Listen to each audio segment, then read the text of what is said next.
Hi guys, just want to say a massive thanks to Salbat Ali, the sales guy from Research Garage in Nuneaton.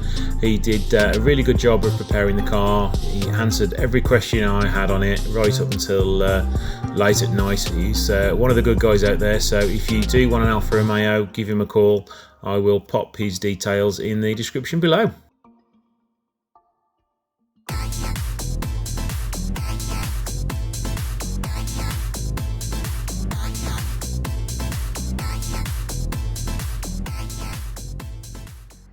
Hi guys, Neil at Italia Autos here. Welcome back to another video on my channel, and I'm happy to say I have a new car, and this is it behind me, the Giulia Quadrifoglio. So let's have a walk around it now, talk about it for a little bit, and let's see what we can discuss and what content we can make in the future.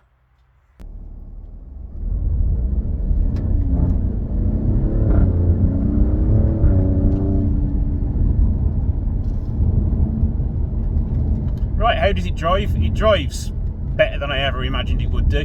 The interior cabin noise is very quiet. I would have thought, like with the Buzzo engines, or Buzo engines, however you'd like to call them, I thought you would hear some engine noise in the cabin when you're driving along, but there's absolutely no noise in the cabin. The only noise you can hear is when you put your foot to the floor, and as you heard a minute ago, you can hear the exhaust warbling away in the background. It's not until you actually put it in race mode that you actually hear noise at all from the car. Let's pop it into race now, and you can hear the instantly drops a gear, and then you can hear the exhaust revving away. It's sticking to the speed limits at the moment. It's very busy out and about.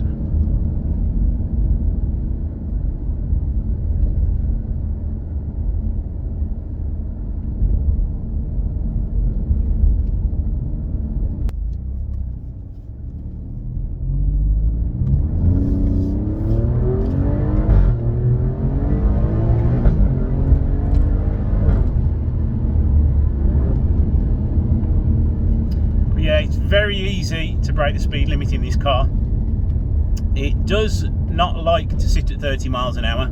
It likes to sort of trundle along in its highest gear at about 40 miles an hour. Trying to keep this car to 30 miles an hour is nigh on impossible. I've actually had to resort to putting the cruise control on and set it to 30 miles an hour when I know there's quite a few speed cameras in the area.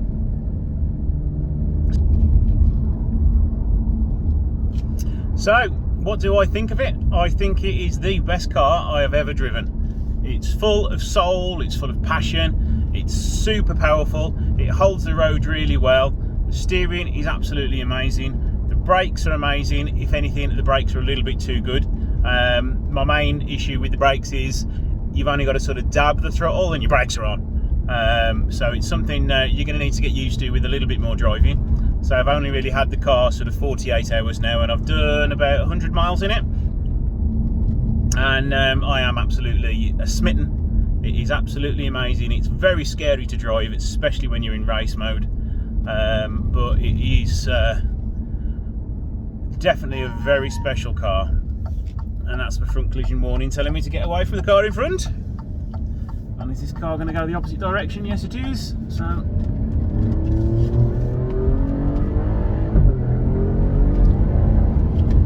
such a powerful car. You've got ample power anywhere in the rev range. There is a little bit of a lag when you pull off and you want to put a lot of throttle down. There is a tiny little bit of lag, but as soon as it kicks in and bogs down, you're off and you're gone. So how's it holding up? It's now just over 3 years old. I can't hear any knocks or bangs from the suspension. The steering is as tight as I could ever imagine it would be. The interior, there is no rattles, bangs or knocks. The only thing I have heard is a little bit of a squeak down there in the seat bolster between the armrest, but that is literally just where the leather just touches the armrest, but that could be sorted out very easily just probably by putting a little bit of silicone spray down there, and that would stop that from squeaking. But everything works as it should.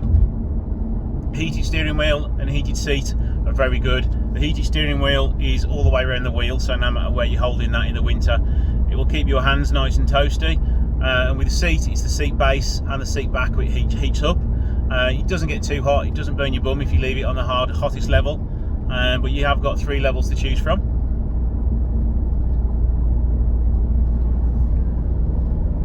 Now the suspension on this car is absolutely phenomenal. You don't feel road humps and bumps like you do in a lot of cars. I've driven the Audi S5 and I've driven the Mercedes C43 and the A45, and the suspension on those was really hard, and you could still feel a lot of the lumps and bumps, whereas the suspension on this, it's silky smooth. I've been over some quite rough roads and I've not been concerned I'm going to be damaging wheels by hitting tiny potholes or anything like that. Now, I've been actively searching for one of these for 6 weeks now, since I decided I was definitely going to have one. So I've been watching an awful lot of video content on YouTube, and watching a few of the Top Gear videos and the other motor magazine videos that are out there. And their main concerns, or the main moans, were about the centre console. I quite frankly don't know why they were picking at it as a fault. Gear change is easy to do. You've got carbon fibre all around it. Yes, you've got a little bit of plastic in the centre, but to complain it's cheap and nasty, not really. Yes, it's a little bit of plastic there, but it's not cheap plastic. It's got a nice coating to it, it's got a nice feel to it. So as to why motor journalists were complaining about that, I have no idea at all. Yeah, it probably could be the Tinsy Wincy's a little bit better, like they have done in the 2020 release one. But to say that's a fault, I think they are being extremely picky. And the other one is the infotainment system. I do agree with them a little bit on it. It's not the most ergonomic of systems. The Uconnect system in my Jeep is a lot easier to use and a lot easier to navigate, but that is a touchscreen system. But to be honest, most of the time I'm looking straight ahead. I'm not focusing on the screen. The way you utilise the hands-free kit and you find your music using a little dial in the centre, it's not difficult, it's just something you've got to get used to. But as I say, 99% of the time when you're in your car driving, you're looking at that front windscreen, holding onto the steering wheel, having the time of your life. So the last thing you're going to be doing is moaning, oh, the infotainment system isn't very good. Well, it doesn't really matter if it's not very good, it's adequate for what it does. And for a journalist to pick those 2 faults, I'm actually quite pleased that that is the only 2 things they could find at fault with it, because it is one of the best car I've ever driven, and I've driven a lot of cars over my time. The other cars I was thinking about having was a Ford Mustang, the 5-litre one. Never even bothered test driving one, because I was a little bit put off by the reliability history on them. And also the fact it's just not a Dodge Challenger, which is my all-time favourite muscle car. I was looking at them thinking, oh, I could get a very nice Dodge Challenger for what I've spent on this, but it's left-hand drive, none sure as to what the insurance was going to cost, as being as it's an import, servicing and parts, how easy is that going to get? So I decided against that pretty quickly. The only other car which was on my list was going to be the Audi S5, because you can actually spend about 25 grand at the minute on a half decent one, and I was thinking it's not quite as much money, I'm actually going to be saving quite a lot of money by having one of those. But again, I decided against it for the main reason is because it looked damn boring. They drove really nice, they've got all your mod cons, you've got your digital dashboard, but it just didn't have any soul or any passion built into it. Everything was where you wanted it to be, and everything was how you'd imagine it would be, totally boring. So I decided against that, and the only thing which was in my mind was I want a Giulia. I want a Giulia QV. I even contemplated just having the Veloce to try and save a lot of money, but I knew at the end of the day it wasn't a Quadrifoglio, and that's what I wanted. So I had to wait longer and save my pennies up even more, and I finally have the dream car I've been longing for the last 3 years.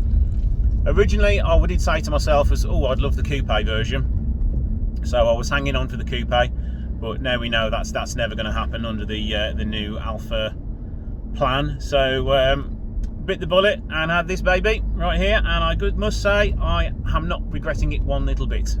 I'm not going to be doing any modifications to the car really. At the moment, I'm perfectly happy with it. I think Alfa has spent billions developing this platform, and I think going to spend £200 on a set of road springs isn't really going to do the car justice. I think the car sits low enough.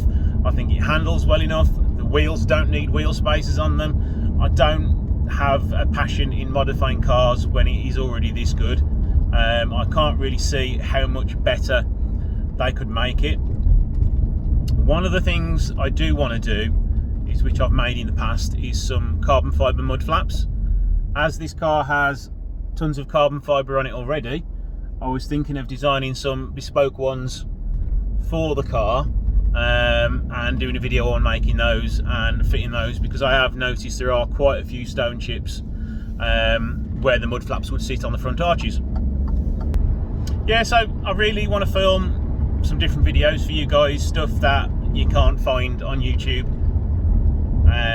stuff about the designing of the car, about certain aspects of the car and how they are better than its competition, like the BMW M3 and the Mercedes C63, C43. So I have got some ideas in my head of what I can do, so hopefully it's going to be some interesting and different content for you.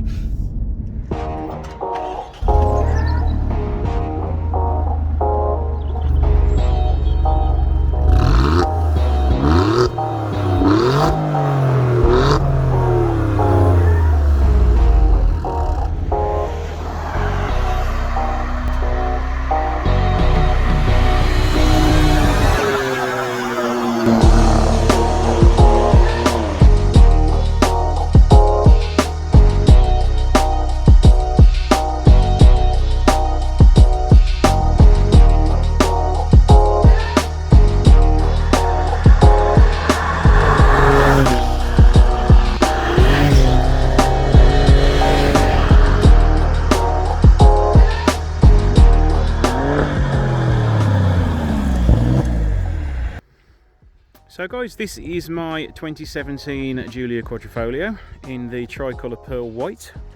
The options it's got on it, it's got the standard darker tint alloy wheels, which are my preferred colour and style. It's got the upgraded sound system, it's got the winter pack, so it's got the heated seats and steering wheel. It's also got the convenience pack, so I've got a few extra bits of storage, some LED lights and keyless entry. It's also got the electric memory seats on it as well, which they were a must for me, because if the wife's driving it, it's a pain to get the seats set up in your perfect position. So with memory seats, it's a great option to have. Now I've gone for the 17 plate over the newer ones purely because this one does have the slightly lower ride height than the 2018 models. So let's show you the interior. We've got the red stitching in the leather dashboard. It's also got the half red trim on the lower half. The seats are actually really comfortable, and the heated element is very good as well.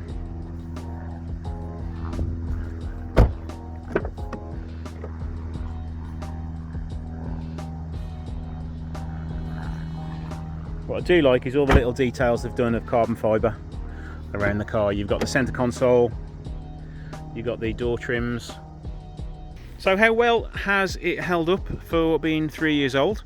When I bought it, it did need a few alloy wheel touch-ups, so all those have been done by a research garage in Nuneaton. But from what I can tell, it's had quite a bit of acid put on those wheels at some point in its life, because you can see the tyre pressure monitor is quite corroded. The brake calipers have lost all their shine, so I will probably want to re-lacquer them at some point. And the centre rings for the wheels need replacing, but Saab Rally is going to send me a brand new set to fit. The other thing I've noticed, which is one of the reasons why I want to get some mud flaps for it, is, as with all cars, you're getting some stone chips along there. Not so many up here. There's a little chip there as well, so I will want to get a little touch-up kit just to fix a few stone chips that I've got around it. Main front bumper doesn't particularly have any stone chips or any defects or anything like that. It's held up pretty well. There was a Competizione red one that I was looking at, but I was put off by that, by the amount of stone chips on the front bumper. There was literally tons of them. The only other little chips I've found We've got two little chips there, which again I will want to touch in and get rid of. I'll probably do a video on doing that to see how good of a match we can get. I know touching them up they're not going to totally disappear, but at least it's not going to stick out like a sore thumb. Again, the wheels and tyres have all been repaired, so they are all in good condition. It's currently got winter tyres fitted to it. They are pretty much brand new all round. I'm a bit confused as to why it's got winter tyres on it in the heat of summer, but as it's now autumn as of tomorrow, pretty much, I'm going to leave those on there. I won't be doing many miles on it over the next 4, 5, 6 weeks anyway. The other thing I've noticed is the stone chip on the bottom there, that has yellowed a little bit, so I may get that replaced. Take that off and see if the dealer will sell you a new one, or I'm going to have to make it up. So there we go, guys. That was a little tour of my Giulia and a little drive out in it. So unfortunately the roads were a little bit too busy, so we couldn't quite fully enjoy it. So maybe one day in the future I'll be able to take it to a track and show how it can do its stuff. So yeah, if you guys could let me know what you think, what sort of videos you'd like to see in the future and what we can make on it. I do have a few ideas of things we can do, something a bit different that you've not seen on YouTube. I'm not really into the modifying scene, so I won't be remapping it or doing any exhaust mods or anything on it. So we'll see how that goes. But thanks for watching. If you've got any questions, let me know in the comments below, and don't forget to hit that like button for me. Thanks for watching.